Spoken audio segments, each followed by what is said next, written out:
We Use the Delaware Watershed is made possible through a generous grant from the William Penn Foundation and by viewers like you. Thank you.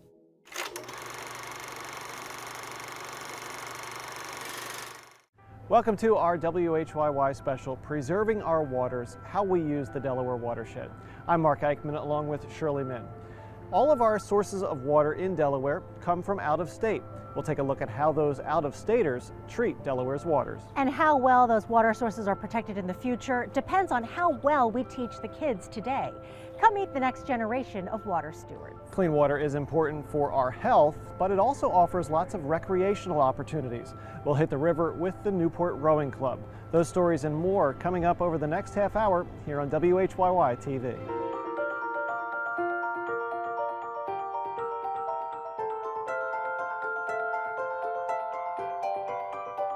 Welcome to the Riverwalk along the Christina River in Wilmington. It's one of the many rivers, streams, and creeks that make up the geography in the first state. And when you think about water, do you ever wonder how our water gets from its source to your faucet at home? It takes a lot of coordination both in and out of Delaware. This farm near Landenberg, Pennsylvania has been in operation for more than 200 years. It's been run by a member of the Hoops family since 1854. Today, Barclay Hoops raises dairy cows on the land. I just love this land and farm, and so do my children. So hopefully it'll continue on. And it's preserved, so that's a good part of it. And although it's miles from the Delaware border, these idyllic hills play a big role in the quality of drinking water for thousands of Delawareans.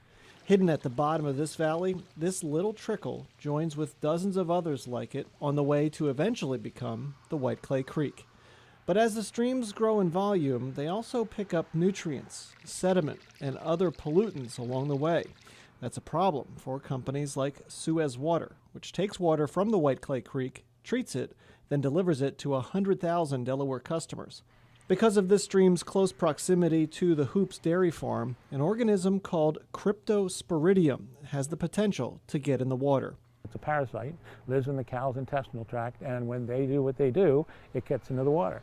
But if you keep the cows out of the water and they're not producing it in the water stream, then you're not having to take it out when it gets down to the treatment plant. I'm not the man. There's the. No, you're the man. You don't take. No, here they are, all here. All these guys. Suez has been working with farmers like Hoops and other groups to move livestock away from the water. There's no farmer that I know of that wants to pollute the water. And there's a finite amount of water, fresh water in the world, and we gotta keep it clean. To do that, Hoops is working with Red Tail Restoration to plant trees that will help create a 100-foot buffer around the water source. Sure. Well, this is great because we're involved with a number of different entities that are all facilitating a really healthy ecology, which is really exciting to see. So here we have a farm where the water, as we all know, is running into the stream off of a dairy operation. As it goes in, it has an opportunity to percolate through the trees and get cleaner as it goes into those streams, creating cleaner water downstream in Delaware and into ultimately the Delaware Bay. It didn't get like this overnight. It's not going to get better overnight. To see how quickly the work is paying off, Stroud Water Research Center is monitoring the stream. So that's important so we can begin to understand the total amount of material of other things that are in the water that come out of this valley. And then over time, we can analyze the quality of water, of how it changes in response to the restorations, the things we're changing on the landscape. For Suez, keeping parasites and other pollutants out of the water is much more efficient and economical than treating it further downstream. So a number of years ago, we were facing a choice.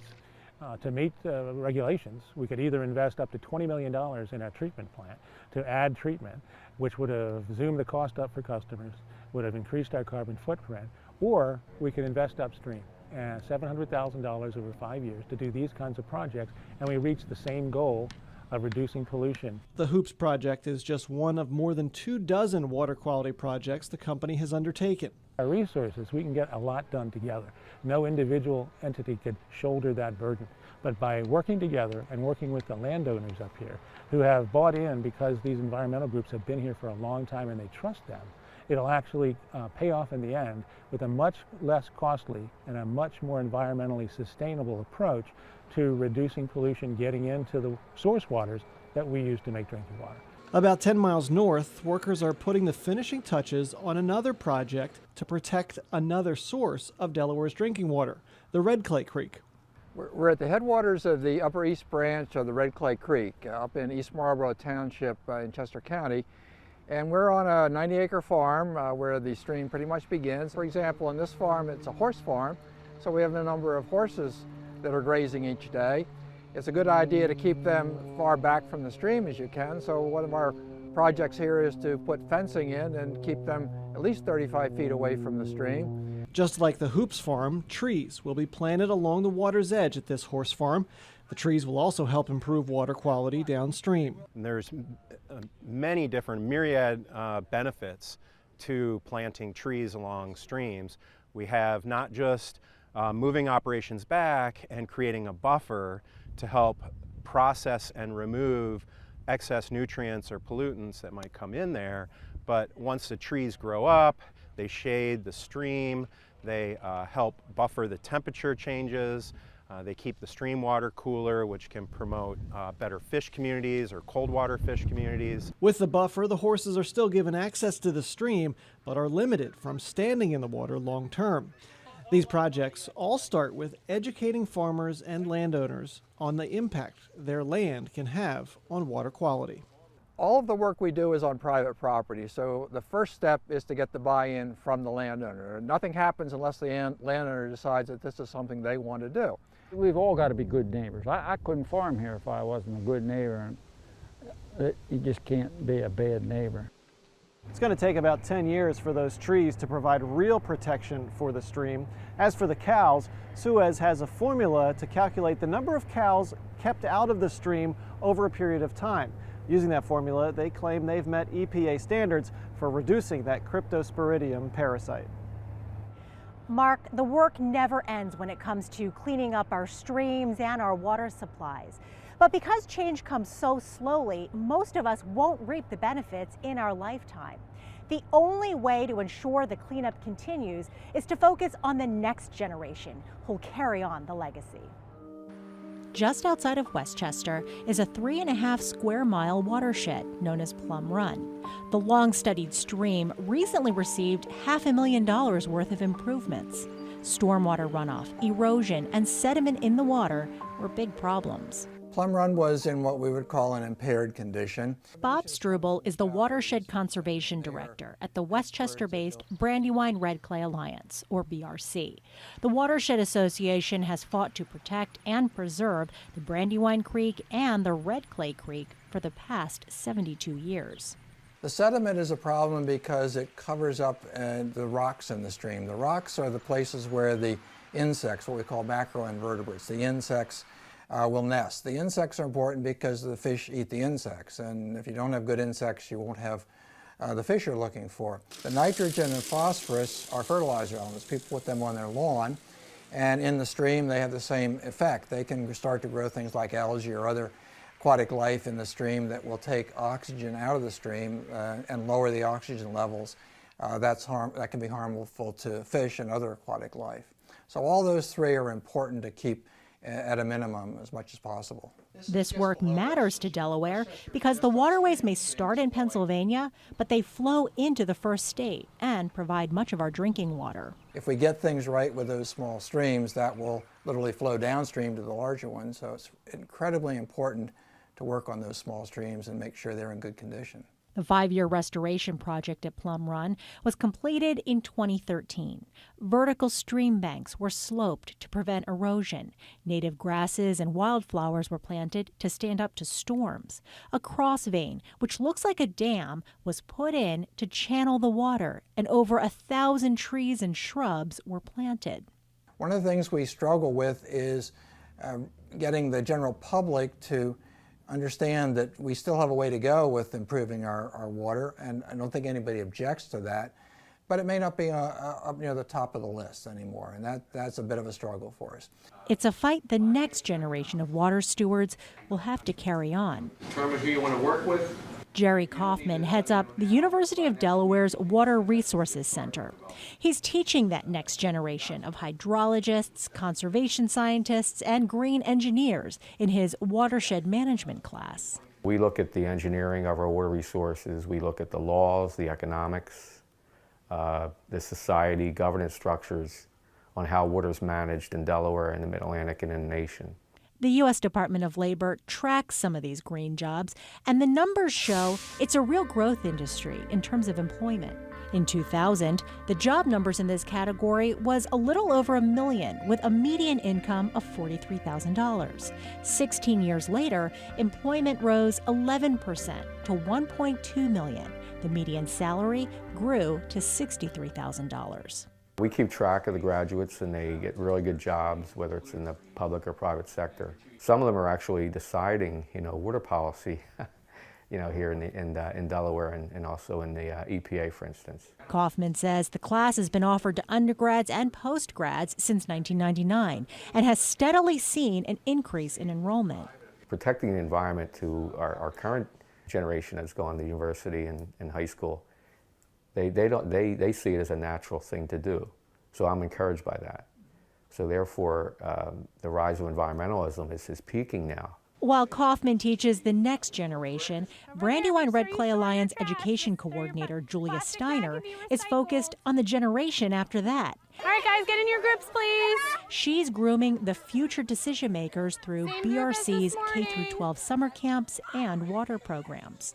We look at the physical aspects of the pond ecosystem. So students will come to the site and they'll notice what's growing here, what the absence or presence of a variety of species of trees. What's around the pond? Does it have a good buffer? Is everything mowed back? Does it have shade? These are all important characteristics to a healthy pond. Then they'll literally get more into the pond. They'll sample the water, they'll look at the pH of the water. They'll have the opportunity to look at the dissolved oxygen because they learn that what's living in the pond can't necessarily get their oxygen from the air. They need to get it from what's in the water. Just now. What are you going to do with it? We're going to release them in the water. Okay, come on. And then they end the program by dip netting and exploring, we call them water bugs or macroinvertebrates. And their absence or presence in the water really does give kids a look at holistically the health of the pond. Fun, hands-on activities Steiner hopes will plant a seed. So if they learn something, they learn that something does not benefit water quality or just the environment in general, we hope that they carry that with them as they grow up. Carrying on the heritage of clean water. Check the water temperatures and they were really good, and it turned out that it was in perfect condition. And protecting natural resources in Delaware, Chester County, and beyond for generations to come. Good morning. The majority of Delaware's waterways are still impaired, but BRC tells us that the dissolved oxygen and nitrogen phosphorus levels are improving. Coming up, a little history lesson on how Delaware's coastline got the way it is. And let's have some fun rowing around the Christina River with the Newport Rowing Club. The Delaware watershed covers Newcastle County all the way down to Lewis, where the Delaware River opens to the Delaware Bay. Our friends at 302 Stories have profiled this area. It starts with the earliest European settlers. The Dukes family arrived back in the early 1600s when they settled at the mouth of Blackbird Creek, part of the Upper Bayshore region. Blackbird has been part of her life as long as I can remember, and my ancestors before me. They had been involved with the Hudson Bay Fur Company. So when they came down and saw the Delaware marshes with all the muskrat houses, that was really a drawing card. Through 10 generations, the Dukes have cultivated and cherished their special relationship with their piece of the Bayshore. Along with many of their neighbors, they participate in Delaware's Farmland Preservation Program, which enables landowners to retain their property and maintain their traditional way of life. The Dutch went to diking and reclaiming the land, using the wetlands in an agricultural fashion. The wetlands were fertile, and they probably were more comfortable with reclaiming the wetlands than doing a lot of cutting into the forests. These diked areas, or impoundments, often located directly adjacent to tidal waters, were created years ago for agriculture, flood, and mosquito control, along with waterfowl hunting. Today, these wetland habitats are fully integrated into this diverse landscape, hosting well-established plant and animal communities.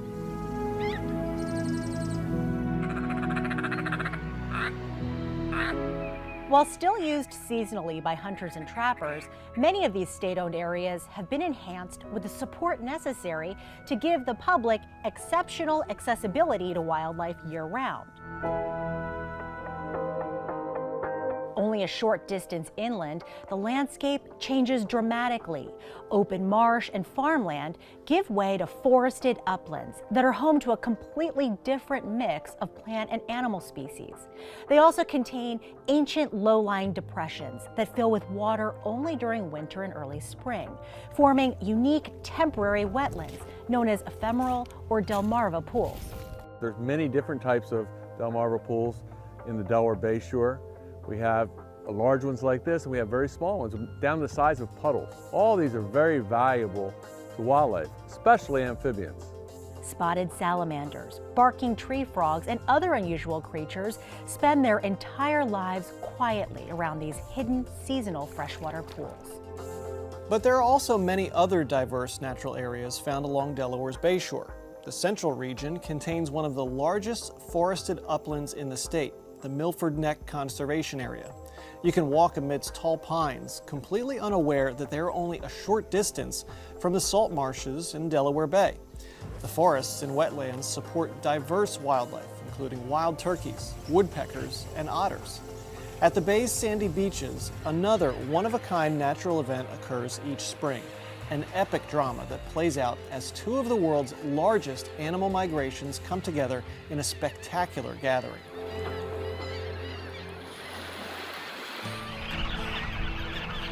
Millions of horseshoe crabs, drawn by warming waters and circadian rhythms, swarm bayshore beaches to spawn and lay their eggs.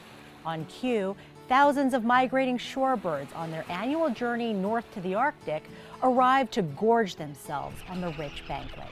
This annual event draws crowds of visitors as well, who come to witness and celebrate this unique and miraculous annual phenomenon. Finally, to the south, as Delaware Bay widens, the bayshore landscape changes again.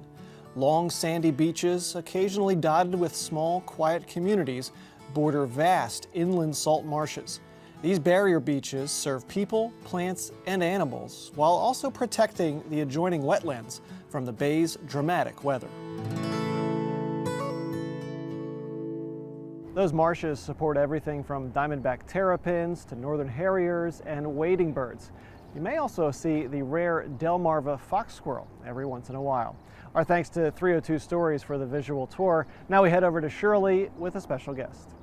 Thanks, Mark. The Brandywine Christina watershed spans 3 states and supplies the drinking water to over 500,000 people in Delaware and Pennsylvania. A newly released report highlights projects being carried out throughout the watershed to improve its overall health. And joining me now to talk about the report's findings is Martha Narvaez, a policy scientist at the Water Resources Center at the University of Delaware. Yes, yes. Hi, Martha. Thanks so much for being here. Sure. Thanks for having me. Legacy pollutants, nutrients, stormwater runoff, septic systems that are kind of going south, all of these have sort of contributed to the impairment of our waterways. Yes. And that's sort of how we got here today. Can you tell me, based on the report, what types of projects are underway to sort of mitigate some of these threats? There are a lot of open space preservation programs going on. Up in Pennsylvania specifically, there's 17 municipalities that have dedicated open space preservation programs. We also are looking at septics and trying to figure out how to prevent leaking septics. We're also looking at stream bank fencing to try and keep livestock out of the streams and keep the pollution out of the streams. And then we're also looking to educate the public to try and prevent stormwater pollution from everyday practices. Are you finding that now that we know better and know what is beneficial for the water, that people are more easily coming on board, or is it still kind of a lesson that's being learned? I think the more we talk to people, the more they understand there's problems. The problem is that people don't know what they can do. So they don't understand that maybe some of their everyday practices are impacting our water supply and our recreational waters. What is one thing that would help tremendously? Like if someone doesn't know what they're doing wrong, what is something that they could do that could sort of at least get the needle moving in the right direction? I think that people understanding that everything that they do on the land ultimately ends up in the water. So if you're throwing things on the ground, if you're putting things on your lawn, anything you're doing in the land ultimately ends up in the water because it's running down when it rains and it's going into our streams and rivers. The report and the findings in the report, are we showing progress in any form, in a positive direction? Yes. I think the report does a great job of showing where we're making progress and where we're not. Some of the areas where we're making progress are we're seeing increasing levels of dissolved oxygen. So we need oxygen in our streams for things to survive and for it to be a healthy system. We're also seeing improvements in buffers along the streams so that the streams are more protected and, like I said, in open space. And then we're also seeing improvements in phosphorus levels. So the phosphorus levels are declining and are making the streams healthier. And that's in direct relation to some of the projects? Yes, that's in direct relation to some of the practices that a lot of the groups are putting on the ground. Some of the conservation practices on the farms, some of the education campaigns with homeowners and the public.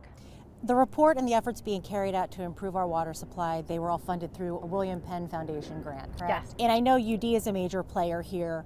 Who are your other partners and who are you collaborating with? Yeah, so the William Penn Foundation has made significant contributions. They just recently pledged $42 million for the next 3 years, which brings the total to about $100 million that they'll be investing in the Delaware River watershed. So that's the entire Delaware River watershed. There's also a lot of other groups working hard, like the Brandywine Conservancy, the Brandywine Red Clay Alliance, Delaware Nature Society, Stroud Water Research Center, and then a lot of government entities who have been working for decades on this are continuing to work on it, like Chester County Water Resources Authority, Newcastle County, City of Newark, City of Wilmington, and Denrec. So it's critical too to invest not just for the overall health, but I mean, it's an economic driver, right? Absolutely. The Brandywine Christina provides over 100,000 jobs, both directly and indirectly. And finally, you know, I want to talk about this water fund you've been sort of toying about, where people downstream would invest in upstream conservation efforts. Yes. Where does that stand? So we are still looking at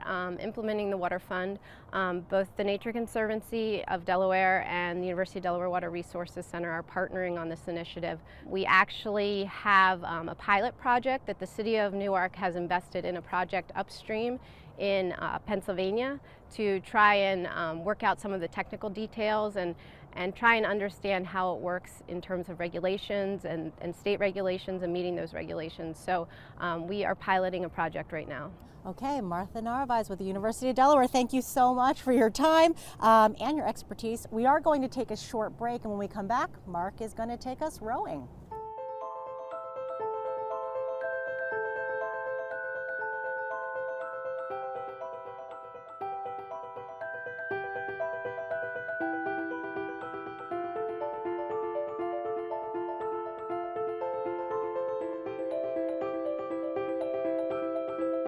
Water is vital for life, and keeping our water clean is important not just for drinking, but also for recreation.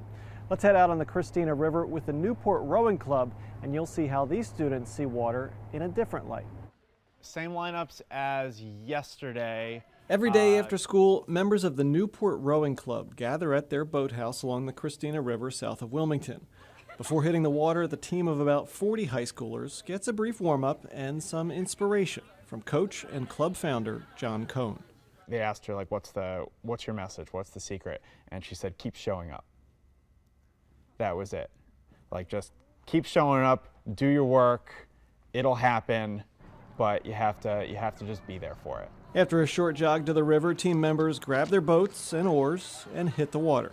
Our high school group is definitely our biggest group. We have about 40 athletes now, and they race all throughout the year, about 10 races per year. Our middle school group is a ton of fun. It's a really good introduction to the sport. They practice here 3 times a week. And we'll do three pieces around this length. Rowing is often used as a metaphor for all sorts of things in life. It's teaches a ton of hard work. It teaches teamwork. It teaches resilience. That resilience was on display on the day we followed along with the team. It was an unusually chilly April afternoon with temps hovering around 40 degrees on land and even cooler over the water. But the rowers took it in stride. It's an extremely physically demanding sport. It's also one of the sports that people can do for their entire lives, from the time they can hold an oar until they're unable to later in life. There's no sport that requires such a team bond like this one. You are in a boat with other girls. You have to be exactly with them, catch with them, everything with them, and inside the boat and outside of the boat, you're a team and you're a family, and that's the best part. After joining the team as a sophomore just to get into shape, senior Anna Goodwin will continue her rowing career in college. I'm going to be joining the Temple women's rowing team next year. For our athletes, one of the other benefits is that it can help them get into college. So particularly women are heavily recruited in college, and we've been really fortunate to help about 50 athletes in the last 7 years go row at schools all over the country, from Division III and club teams all the way up to Division I. We've had an NCAA champion come out of our club. We've had national team members. Marcel, ready? Go. Rowing on the Christina gives a whole different perspective to this river nestled alongside the city of Wilmington and crisscrossing underneath the congestion of I-95. You don't think that you'll find this natural system in the middle of Wilmington, Delaware, but you see this amazing little home that we have, and it's so important to keep it clean. Courtney, high into the body. Obviously, it's a really important thing to us. We monitor the water all the time to know what the conditions are going to be like and what we should expect from each practice. We also get to see a whole different side of the city and the river. For example, there are bald eagles that have nests all over the river, and we point them out every time we see them. It's a really cool thing, so we love that. So we rely on it 100%. It's our sport. We need water to do it. We also see the nature every single day. We see like the ecosystem, and if they don't have that clean water, then there's no place for us to row. Coach Cohn hopes to grow the club to 80 or 90 rowers. His goal is to have as many people rowing in northern Delaware as possible. In addition to the after-school programs, the club also hosts summer camps for middle and high schoolers to get out on the water and give rowing a chance. Newport on 3. 1, 2, 3. Newport! A couple of notes before we wrap up the program. One item we couldn't get into our Follow the Stream story was a collaboration between Suez Water and the Partnership for the Delaware Estuary. They're looking to restore the mussel population in Bellevue Lake. Looks like an interesting project. And very beneficial. Also, Mike Oates of 302 Stories talked to Jack Dukes, a 9th generation farmer, for our Bayshore story. Jack has since passed, but we appreciate that his family connection will continue. Thanks so much for watching this WHYY special, Preserving Our Water, How We Use the Delaware Watershed. For Mark Eichman, I'm Shirley Min. Have a great week.